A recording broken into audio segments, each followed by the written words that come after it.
Halo, balik lagi di podcast obrolan nggak perlu, tapi perlu. Gimana tuh jadinya? Oke, saya kedatangan tamu spesial, yaitu Mas Gautama Sindu. Halo, Mas Gautama. Apa kabar? Apa kabar? Baik. Gimana Mas perjalanan ke sini? Lumayan Tadi naik KRL. naik KRL ya? Seneng aku kalau di sini naik KRL. Emang kenapa senengnya? Lebih apa ya? Nggak ada macet gitu kan? Oh, Seneng aja gitu ketemu orang banyak. oke. Maju jadi komika tuh nggak mudah kan sebenarnya? Iya, ya kayak kebanyakan komik-komik sekarang kan berawalnya berangkat dari komunitas ya. Jadi aku kok gabung dulu di komunitas Jepara. Tadinya kerjanya adalah ini percetakan. Oh. Jadi awal ikut komunitas, kemudian aku dulu tugasnya adalah bikin-bikin poster open mic. Wah, keren. Habis itu open mic terus nikah dan kayaknya rezeki after nikah itu. Oh, berarti rezeki after nikah. Jadi kan kebanyakan orang juga kadang bilang ada yang diuji setelah menikah ya. Iya. Nah, ternyata ini mau berkah, makanya cepet-cepet nikah, ya kan? Bangun sudah. Gue punya anak 2, bro. Woi, gak kelihatan. Kalau ini bener gak kelihatan. Ini aku kira seumuran ini. Punya anak 2 gue, Punya anak ya dua. kan? Oh, Punya anak 2. Jadi anak gue yang pertama 7 tahun, mau 8 tahun, yang kedua sekarang 5 tahun. Bentar, aku tebak umurnya. Berarti sekitar 34, 35. Lebih. Kurang dikit. Oh, kurang dikit, 32. 32. 32. Sebenarnya gue sama sih, mukanya boros sebenarnya. Oke, Mas Gautama. Jadi merintis itu memang nggak gampang ya untuk di posisi sekarang ya. Iya betul. Hmm. Apalagi di Jepara itu dulu emang ekosistem industri stand up-nya nggak ada sama sekali. Betul. Jadi cuma open mic aja dan kebanyakan kerjaan ya disatuin sama event yang susah untuk stand up. Dangdut, launching apa gitu. Saya pernah kerjaan itu jadi satu sama komunitas reptil, Mas. Wah, Stand up yang nonton ular, Mas. jadi ularnya ketawanya gimana tuh? Kayak gini. Jadi gitu? akuarium cuman ketawa. Orang-orang itu biasanya itu stand up depannya orang. Ini ular, ya kan? Iguana, bulus. Orang lagi ngelucu, cepak gitu. Perjalanan kira-kira berapa tahun, bro? Lo menjalani semua? Gabung tuh 2015. 2015. Dan Sekarang baru sekitar 2022 baru mulai kelihatan ada karirnya. oh, berarti memang belum butuh perjuangan ya? Iya, aku ngebayangin kayak misal kalau setahun 2 tahun awal aku nyerah, kayaknya nggak bakal. Jadi memang yang aku syukuri adalah aku bisa bertahannya aja. Betul. Meskipun nggak ada kerjaan untuk stand up-nya, cuman Betul. ya open mic doang.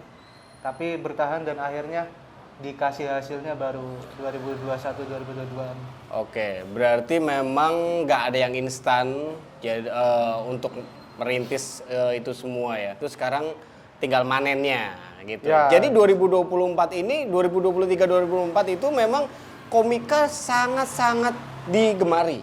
Ya, dan banyak dihitung itu kira-kira ada 2000 lebih lah se-Indonesia. Betul. Dan sekarang kan semua lini ada kan. Betul. Komik dan stand up comedian. Komika itu gue lihat di industri ya, di industri itu wah banyak banget, bro. Banyak banget. Iya. Terus Meskipun nggak on frame di balik layar pun juga di banyak balik loh. layar Iya bener kan? banyak, ya bener-bener. Nah, kalau lu bikin materi nih, itu bikin sendiri atau gimana? Bikin sendiri lah. Bikin sendiri? Iya. Nah. Originalitas itu bener-bener Penting ya? Penting Penting buat banget ya? stand up comedian ya. Oke. Jadi apa yang lu hindarin dari materi lu sendiri? Kan kemarin ada tanda kutip gua kutip itu kasus yang di Lampung kalau nggak salah ya. Oh iya. Nah, itu lu menghindari itu atau gimana kebanyakan itu? Itu- Biar nggak kejeblos gitu loh. Iya, ya itu memang mungkin salah ini aja, salah strategi aja karena entah dia nggak tahu itu di live streaming atau gimana ya. Harusnya kalau emang offline nggak ada kamera, nggak ada apa ya, mau sebrutal apapun materi juga oke-oke aja, asal memang harus bisa dipertanggungjawabkan. Cuman kemarin memang kayaknya lagi apesnya dia, Betul. dia di streaming banyak orang nonton dan tapi kalau aku pribadi memang udah punya ciri khas. Jadi tiap setiap komik kan pasti punya sudut pandang yang bikin dia menarik untuk ditonton kan. Misal kalau pengen nonton Gautama, karena apa? Karena dia punya sudut pandang Betul. bapak-bapak, Betul. orang Jawa, itulah. Jadi yang aku hindarin ya yang sekiranya orang nggak nyaman nonton aku. Jadi materi-materi agama pun bisa aku bawakan tapi tetap pakai sudut pandang yang istilahnya positif ya. Iya, Kayak gitu. iya. Nah, oke. Kalau berbicara dulu kan masih sedikit minim orang tahu asal komika. Semenjak beberapa tahun belakangan ini itu komika itu sangat digandrungi, sangat digemari, sangat dikenal. Itu respon Mas Gautama gimana? Nah itu, aku dulu juga pertama kali tahu kan memang dari ini ya, Suci itu media yang menurutku benar-benar masif mengembangkan skena komedi Indonesia ya, karena itu Suci itu pertama ya? Iya. Untuk di industri komika di Indonesia. Kalau TV-nya dulu sebelumnya ada yang di Metro TV itu, Mas. Ada dulu, iya. Oh iya, zaman-zamannya Bang Awe awal-awal. Betul. Ya itu di Metro TV itu, habis itu kemudian baru ada kompetisinya yang di Kompas, Suci. Betul. Nah, aku ngikutin itu mulai dari Suci 3, kemudian Suci 5, Suci 4, Suci 5. Suci 5 aku seneng banget sama Frimawan. Kemudian aku memberanikan diri untuk ikut stand up, niru gayanya Frimawan. Oke, pada saat inspirasiku pertama tampil tuh Mas. Iya. Pertama tampil di panggung, itu nervousnya gimana Mas? Banget. Ada yang pernah lihat tuh aku meskipun udah berapa kali open mic ya, tapi pas turun dia bilang, kakimu kelihatan banget geter. Itu. Iya. Kalau itu gue flashback ketika gue suruh ngimamin orang banyak banget, kaki gue geter. Nah iya, kayak gitulah. Iya. Oh, karena itu rasanya kayak diperhatikan banyak orang, ditungguin. Nih orang ngapain nih? Mana lucunya nih? Tuh kaki tuh nggak bisa diem gitu.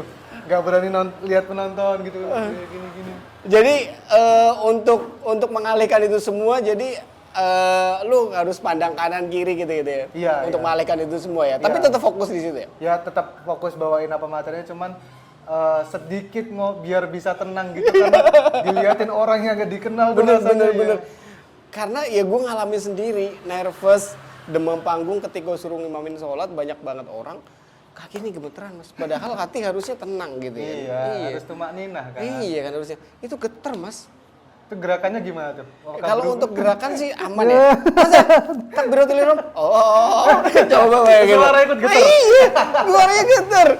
Masa baca takbiratul ihram aja Allah gitu. Makanya saya nggak bisa membayangkan di depan banyak ratusan orang, puluhan orang itu benar-benar bisa relax. Nah, pada saat posisi relax itu Mas Gautama ingat nggak di kapan waktunya itu? Kurang ingat ya, cuman karena memang menurutku harus ada jam terbang kan itu kan. Jadi terbiasa di atas panggung. Mungkin tahun ke-3 atau 4 deh baru bener-bener yang relax. Aku bodo amat di atas panggung, akhirnya ya udah. Bahkan sampai sekarang pun masih ada rasa kayak gitu ya, cuman sekarang lebih bisa handle.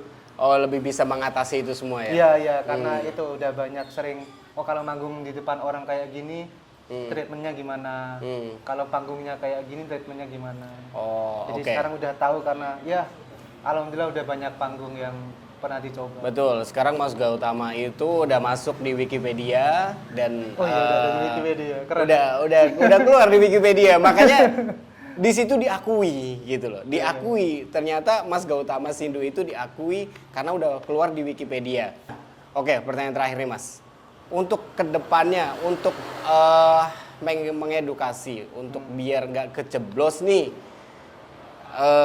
itu gimana gitu loh Mas, biar nggak kejeblos kayak yang kejadian di Lampung itu gitu loh. Ya. Itu sebagai suatu pelajaran buat komika nggak sih kalau kayak gitu? Iya betul, ya, pasti. Kan? Jadi kayak tadinya kan adem-adem aja nih, terus tiba-tiba ada itu kayak diingatkan lagi, oh iya kita stand up senang-senang tapi harus tetap tanggung jawab dengan apa yang kita omongkan, dengan siapa kita berbicara, lawan bicara kita, penonton kita siapa, harus benar-benar memang kita harus bisa menempatkan diri sebagai performer. Karena kita di atas panggung kan harus ya menghibur. Iya. Ya. bukan untuk mencela ya. Ya, kalau lebih banyak yang tersinggung daripada terhibur kan berarti kita gagal. Betul, kan? Mas. Iya. Karena pada saat itu gua pribadi pas gua dengerin itu saya merasa miris bahwa harusnya tidak ini terjadi Iya, gitu loh, harusnya. Memang harus hati-hati aja untuk bertutur kata itu Iya, ya. iya, iya. Oke. Terima kasih Mas Gautama Sama-sama, sudah Mas. hadir di podcast obrolan nggak perlu. tapi Bye. perlu.